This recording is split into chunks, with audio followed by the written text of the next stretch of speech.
अपनी रक्षा वही करता है जो भगवान कृष्ण के जीवन को अपने जीवन में अपनाता है और अपना करके उस जीवन पर चलता है और चलता है, वही इस देश की समाज की रक्षा करने वाला बनता है ना, वही बनेगा। इसलिए हमें अपने महापुरुषों को जानेंगे, हम अपने भारतवर्ष के वंशावली को जानेंगे, इन्होंने कैसे कैसे बलिदान दिए हैं, अपनी सारी इच्छाएं नष्ट कर दी, केवल समाज की इच्छाएं अपनी इच्छा बना ली और अपनी इच्छा नहीं रखी, समाज की इच्छा को अपना बनाया। ऐसे ही आप सबका सपना, आप सबका सपना समझते हैं? सपना अपना होता है ना, बोलो सपना अपना होता है ना? जब जब आप रात को देखते हैं वो अपना ही देखते हैं ना, या दूसरों को भी देख लेते हैं? अपना देखते हैं। सपना है वो अपना है और अपने को अपनाना है। इसलिए सपने ऐसे देखो जिन महापुरुषों के सपने देखो। जब इनको देखोगे तो इनके सपने आपके सपने बनेंगे और जब अपने सपने बन जाएंगे तो उन सपनों को कौन पूरा करता है? कौन पूरा करता है? हम करते हैं, क्योंकि हमारा सपना है कि मुझे ये बनना है, हमारा सपना है कि मुझे इंस्पेक्टर बनना है, हमारा सपना है कि मुझे डॉक्टर बनना है, हमारा सपना है कि मुझे ऋषि दयानंद जैसा बनना है, हमारा सपना है कि मुझे भगवान कृष्ण जैसा बनना है।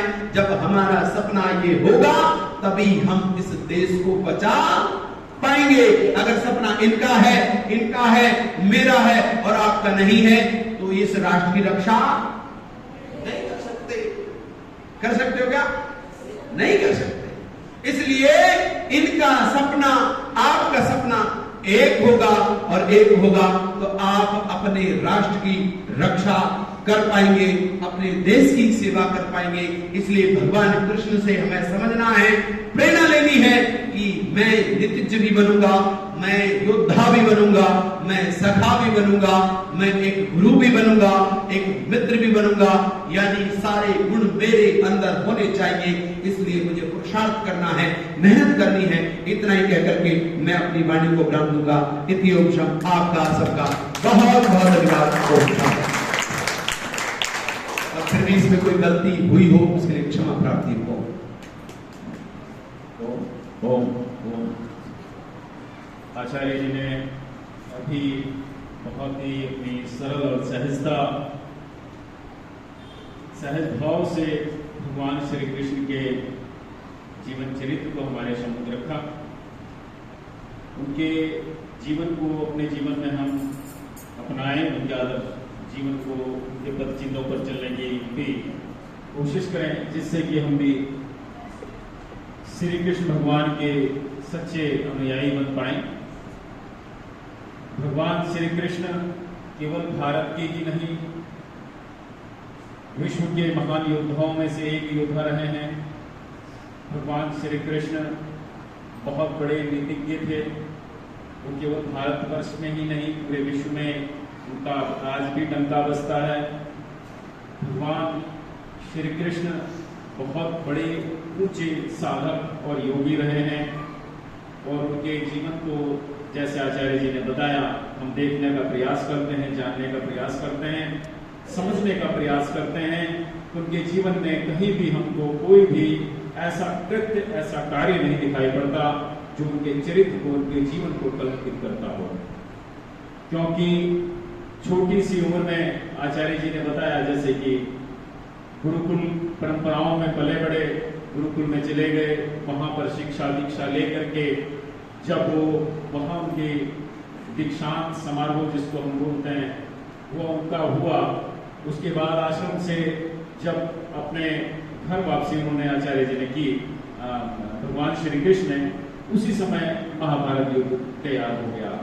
तो ऐसा कौन सा समय कहाँ मिला ये सब लंपटगिरी करने का, ये सब छल कपटी करने का, या इस तरह की हुड़दंगबाजी करने का? उनके जीवन में ऐसा कोई समय नहीं रहा। जो भी समय रहा उन्होंने अपनी साधना, तपस्या और विद्या ग्रहण करने में लगाया और अपने जीवन को इतना निष्कलंक और पवित्र बनाते हुए पूरा जीवन को आदर्श, उनका जो आदर्श मतलब यानी अपने जीवन को इतना आदर्शित बनाया जिसको कि हम आज आने वाले टाइम में और इससे भी आगे आने वाले समय में भी हम भगवान श्री कृष्ण को उतना ही आदर्श और सम्मान देते हुए उन्हें याद करेंगे और उनके जीवन चरित्र को पवित्र बनाने की जैसे आर्य समाज अपने मन से करता है तो हम बार बार वही करेंगे। बाद में हम भगवान श्री कृष्ण के ऊपर बहुत सारे लांछन लगाते हैं। कहते हैं ना, जो बाढ़ होती है वो खुद खेत को खाने लग जाए तो उस खेत की रक्षा कोई नहीं कर सकता। हम स्वयं भगवान श्री कृष्ण को कलंकित करते हैं और उनके चरित्र पर दोषारोपण करते हैं।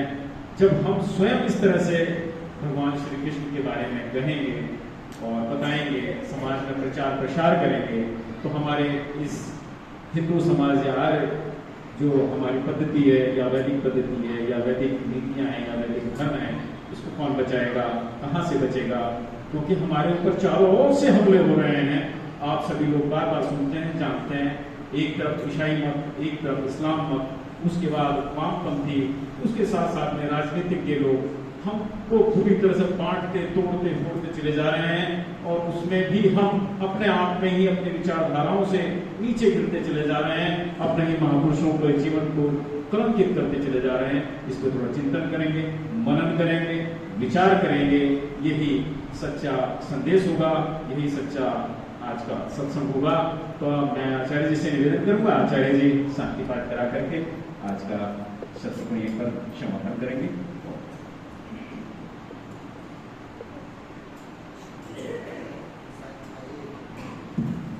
आइए सभी हम सीधे बैठे, आंखें बंद करें।